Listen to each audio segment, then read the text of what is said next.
Hello, Theodore Schubert here, giving you guys another message that you will not hear at church. I guarantee that Muslims have been taking people who are handicapped, physically handicapped, mentally handicapped, torturing them and slaughtering them. And of course, I'm talking about ISIS in Iraq.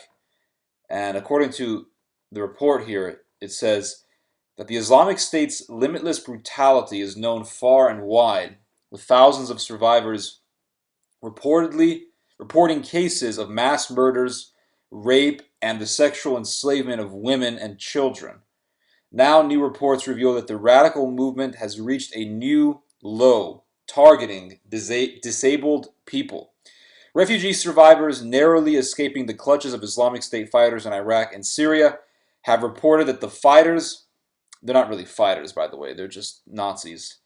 The fighters often kill and torture special needs civilians when they capture them. 27-year-old Summer Khalil, a Syrian refugee from the town of Al-Hasaka, told of her escape to the Christian Post after she fled her village when ISIS fighters took control.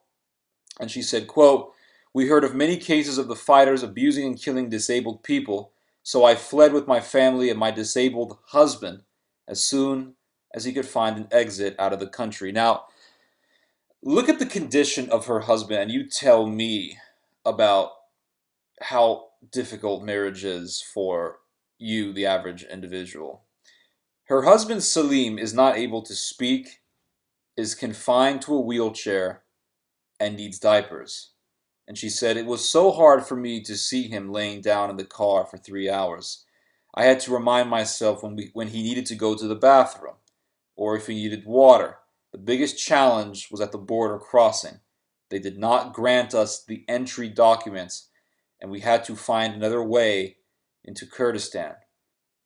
So it looks like the Kurds are not even letting these people in, and I have more to say about that maybe in another video that I will do to show the brutality of the Kurds, how actually the Kurds don't really care about the Christians as many people in the media are saying they do, and that the Kurds are actually not allowing Christians to enter Kurdistan, allowing them to die, allowing them to be beheaded, killed, thirst, and to leave them in dehydration, to leave them in a horrific position of dereliction with no food, no water.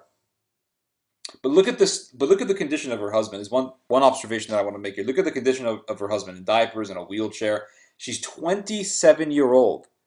She's 27 years old. This girl, and she's taking care of her husband in this condition. How many women do you know in the Western world? I'm not talking about just America. I'm not going to sit here and pick on America. I'm not going to reduce it to one country. In the Western world, in the modernistic Western world that has been saturated with feminism, how many 27-year-olds do you know who takes care of a husband like this and who would be willing to take care of a husband in this condition?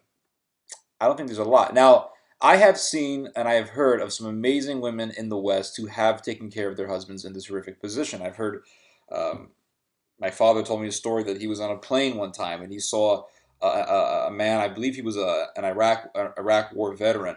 He had no arms, no legs.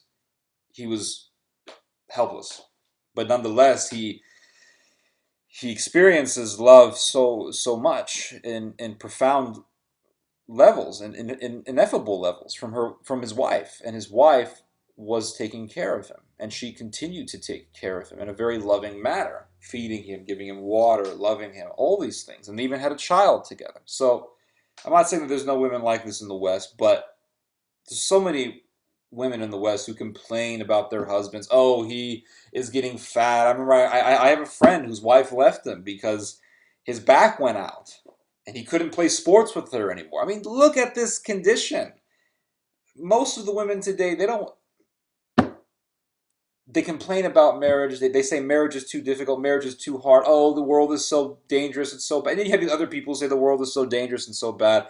I wouldn't be able to get married because if I had children, the children would be left in this horrific situation. Give me one point in history when it was easy to raise children. And this woman, nonetheless, in this horrific situation, exemplifies the love of Christ by enduring the cross that she has been given and taking care of the husband that God has given her. And that is one observation. Another observation is, why are Muslims killing handicapped people, mentally retarded people? Because Satan hates humanity. That's the bottom line. Satan hates humanity. And a lot of people who are mentally retarded, they have the minds of children. And we sit there and pick on them and say, well, if there was a God, why would God allow his creation to end up like this? Well, who the hell are you to say that creation is wrong? Who are you to say that there's something not deeply profound about someone who is in that condition? Or who are you to say that that person who's in that condition is not experiencing God in a way that you and I would never be able to experience? Maybe a continual awareness of not necessarily the correct theological perspective on God, but a continual awareness of innocence, a continual awareness of having the mind of a child, having the mind of a baby, maybe. And Jesus Christ even says, "You will not enter the kingdom of heaven unless you have the mind of a child." I myself am guilty for many times not thinking like a child, thinking like a typical person of my age in this modern society. I myself am guilty of this. It's very difficult to think like a child. And yet I believe that people who are born with these, we call it disability, but I believe that it is a profound capability to have that innocence, and with that innocence experience God in a way that many of us will not be able to. So what we today would call a disability, in reality is a capability, and it is an advantage. And so we sit here and pick on him. We pick on God as though he made mistakes in his creation. God makes no mistakes, and there's reasons why he creates people this way. There is a reason. There is a purpose. And this is what we have to come to the realization. But Satan hates these people. He hates these people because they have a childlike mind. And so even if this person, let's say a person is Muslim, but they have this mental handicap. Let's say Satan doesn't care if a person is Muslim. He doesn't. He hates humanity. He wants to kill people. Muslims kill each other all the time. Why? Because Satan pushes them to kill each other. He influences them to kill each other. When people begin to realize that Satan doesn't have a rule book, he doesn't sit there and follow the Quran.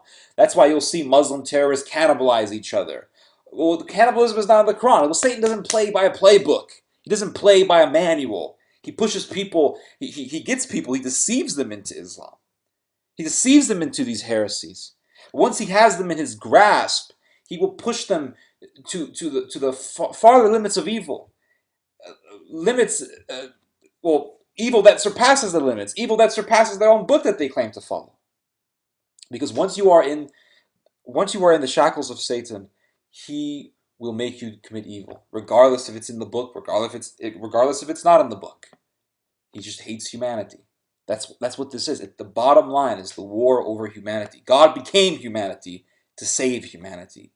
Yet Satan wants to destroy humanity. He wants to destroy the very thing that God became. This is Theodore Shubat. Hope you guys have enjoyed this message. Hope you guys have learned something from this message. You just heard some theology. God bless, and God be with us.